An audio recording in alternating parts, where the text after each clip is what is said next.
అందరికీ నమస్కారం. మీరంతా సంతోషంగా ఉన్నారు అనుకుంటా. మా కుటుంబం కానీ సంతోషంగా ఉన్నాము.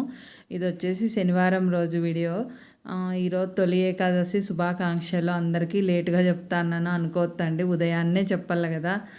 ఇంకా దీపారాధన పూజ మొత్తం లోపలంతా శనివారం రోజు అయిపోయి ఇంకా ఆదివారం పండగ ఉందనేసి దీపారాధన కుందులు ఒకటి కడుక్కొని పూజ చేసేసుకున్నాను. ఇంకా ఒకటేసారి బయట పేడ తెచ్చి గోమాతల దగ్గర పోయి పేడ తెచ్చేసి పేడ అలికేసి ముగ్గు పెట్టేసి వద్దాము అనేసి అంతా పేడ అంతా బాగా అలికేసుకున్నాను. అలికేసి ఒకటేసారి ముగ్గు పెట్టి ఇంకా పైకి ఎక్కి వచ్చేసేసి టిఫిన్ చేద్దాంలే అనేసి అనుకున్నాను. ఇంకా ఆ విధంగా పేడ అంతా అలికేసిన ఇంకా మా శ్రీవారు వస్తేనా ఇంకా అట్లే కాళ్ళు చేతులు కడుక్కొని ఇంకా పేడ అంతా ఉంటుంది కదా, ఇంకా ముగ్గు పెట్టేసి చిన్న ముగ్గు పెట్టేసి ఇంకా పూల చెట్లలోకి వచ్చి ఇంకా పూలు పిక్కొని ఇంకా బంతిపూలు తెమ్మన్నాను. బంతిపూలకి అక్కడక్కడ తులసేసి కడదాము అనేసి ఇంకా తొలి ఏకాదశి రోజు అయినా కానీ తులసి అనేది పీక్కూడదు, ముందు రోజు పీక్కోవాలని కొంతమంది పెద్దలు అంటారు, పండితులు అంటారు. కొంతమంది వచ్చేసేసి మనం పూజ చేయని చెట్టు కాబట్టి ఏ రోజైనా పీక్కోవచ్చు, ఏం కాదు అంటారు. సరేలే, ఎట్లయినా మనం ముందు రోజు పిక్కొని మనసంగా నిలువ పెట్టుకుంటే మనకు ముందు పనిగాని బిరిబిర అవుతుంది కదా అనేసి నేను వచ్చేసి ఇంకా ముందు రోజే పిక్కున్నాను. కొన్ని ఉండే, ఎందుకో పూలు తక్కువైనాయి, తెల్ల పూలు కొన్ని, ఇంకా కొంచెం తులసి, కనకాంబరాలు, ఏనుగుదొండ పూలు అన్నీ కొన్ని ఉండే, అవి కొన్ని పిక్కొని ఇంటికి వచ్చినాను. ఇంకా టిఫిన్ చేసి ఇచ్చేసినాను. ఆయన తినేసి బయలుదేరినారు. మళ్ళీ లంచ్ తర్వాత మరి బంతిపూలు తీసుకొచ్చినారు. ఒక్కొక్క బంతిపూ అయితేనే ఇవి కొన్ని తెచ్చినాడు. ఇవి చాలా పెద్దగా ఉన్నాయి బంతిపూలు. అవి వచ్చేసి ఒక 10 ఆకట్లు వచ్చినాయి. చూడండి ఎంత పెద్దగా ఉన్నాయి. ఇవైతేనా తోమాలలు కడితేనా ఎంత బాగా అందంగా వస్తాయో.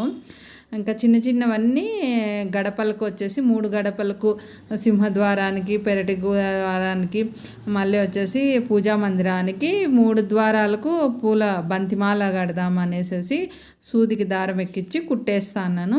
ఇంకా మా శ్రీవారు భోంచేస్తా అంటే ఇంక మాట్లాడుకుంటా ఇంకా అక్కడే టేబుల్ పైనే పేపర్ వేసుకొని మనము అంతా తినింటాం కదా అనేసి నేను క్లాత్ కానీ పూజా సామాగ్రి ఏం పెట్టినా ఒక క్లాత్ కానీ ఒక పేపర్ కానీ వేసుకొని ఆ విధంగా చేసుకుంటా. నేను ఎందుకంగా కింద కూర్చొని చేసుకుంటే ఇంకా మంచిది, కానీ నాకు కింద కాలు అంత చక్కా ముక్కలు వేసుకొని అంత కూర్చొని చేసే పరిస్థితి అయితే నాది కాదు. అందుకు ఆ విధంగా ఎప్పుడైనా కానీ నేను టేబుల్ మీద కానీ టీపా మీద కానీ వేసుకొని కూర్చుంటాను. అక్కేం కింద కూర్చోదు కింద అని అనుకుంటారు. కొత్త సబ్స్క్రైబర్లకు తెలియదు కదా, పాత వాళ్ళకి కానీ తెలియదులేండి. నా విషయాలు పూర్తి తెలియదు కదా, ఇంకా నేను చెప్పలేదు. నా పరిస్థితి అయితే అట్లా ఉంటుంది. కింద అయితే పద్మాసనం వేసుకొని కూర్చోలేను. ఇంకా అప్పుడు చిన్న పీట మీద కానీ కూర్చోలేకపోతే ఈ మధ్య కొంచెం కూర్చుంటాను. ఆ శివయ్య దయ, ఆ దుర్గమ్మ తల్లి దయ, శ్రీనివాసుని దయ ఉంటేనా వస్తుందని ఎదురు చూస్తాను. ఇంత మటుకు ఇచ్చినా చాలు భగవంతుడని అనుకుంటాను. ప్రతిరోజు శివయ్య దగ్గరికి పోయి ప్రతిరోజు అదే కోరుకుంటాను. మాకు కష్టానికి దగ్గర ఫలితం ఈ భగవంతుడా అని కోరుకుంటా, అంతే. ఆరోగ్యం ఇస్తే చాలు అనుకుంటా. శివదర్శనం అయిపోయాక మళ్ళీ వచ్చేసి నేతాకు అంటారు, కొంతమంది తోటకూర అంటారు, కొంతమంది కొయ్యగూర అంటారు దీన్ని. అది వచ్చేసి బాగా శుభ్రం చేసుకున్న చిన్న కట్ చేసేసి, అది చాలా ఇసుక ఉంటుంది. ఎందుకంటేనా 2-3 సార్లు బాగా శుభ్రం చేసుకోండి. మరి వచ్చేసి బాగా కడిగేసి బాగా బియ్యం వడేస్తామే మనము, దాంట్లోకి వడేసేసినాను. మరి స్టవ్ వెలిగించేసి కడాయి పెట్టి దాంట్లోకి ఆయిల్ వేసేసి జీలకర్ర, ఆవాలు, ఉద్దిపప్పు, శనగపప్పు, ఎండుమిర్చి, పచ్చి కరివేపాకు వేసేసి ఆనియన్స్ బాగా 2-3 వేసేసి బాగా ఏం చేసేది. ఇప్పుడు నేను చూపిస్తానని తోటకూర, నేతకూర మొత్తం అంతా, మేమైతే దీన్ని నేతకూర అంటాము. ఇంత నేతకూర 10 రూపాయలకే ఇచ్చినారంట. నేను వచ్చేసి ఎందుకు ఇంత తెచ్చినావు, ఇప్పుడు పెనుములో వేసినానే అంతైనా సరిపోతుంది మాకు అంటే, లేదు చాలా రేట్ తక్కువ ఉంది, సరే 10 రూపాయలకే ఇచ్చింటే సరేలే అని తీసుకొచ్చినాను. కొంచెం రైస్ తక్కువ తిని చపాతీలు తక్కువ తిని కర్రీనే ఎక్కువ తిన్నాంలే ఇద్దరము అని అంతా చేసేసేయి అని సరేలే అనేసి చేసేసినాను. బాగా ఆనియన్స్ మగ్గుతాని ఈ ఆకుకూర అంతా మనం శుభ్రం చేసి పెట్టుకుంటాం కదా, ఆ శుభ్రం చేసిన ఆకుకూర అంతా దాంట్లోకి వేసేసి ఫస్ట్ కొంచెం వేసేసి కొంచెం కలిసినామంటేనా కొంచెం అది మగ్గుతుంది. మళ్ళీ మిగతాది వేసేసినామంటేనా అది మగ్గుతుంది. ఒక్కటేసారి మొత్తం వేసేసినామంటేనా మగ్గదు. ఈ విధంగా అంతా మగ్గుతుంది. మరి వచ్చేసి శనక్కాయ విత్తనాలు, వెల్లుల్లి, రాళ్ళుప్పు, ఎండుమిర్చి, శనక్కాయ విత్తనాలు, ఎండుమిర్చి వేయించుకున్నాను బాగా.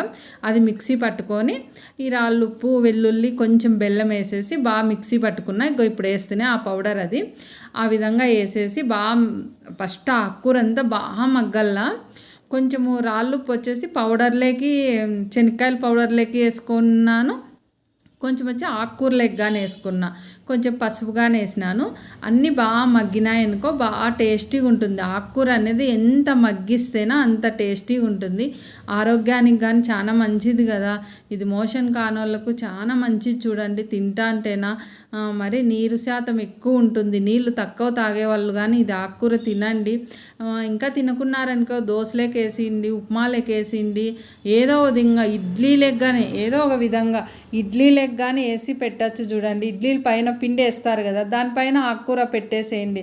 అది కానీ మసాలా ఇడ్లీ లాగా అవుతుంది. ఇట్లా పెడితేనే పిల్లలు బాగా తింటారు చూడండి. దీంట్లోకి వచ్చేసి సద్ద రొట్టె చేసుకున్నాం. మనం మరొక వీడియోలో కలుద్దాం.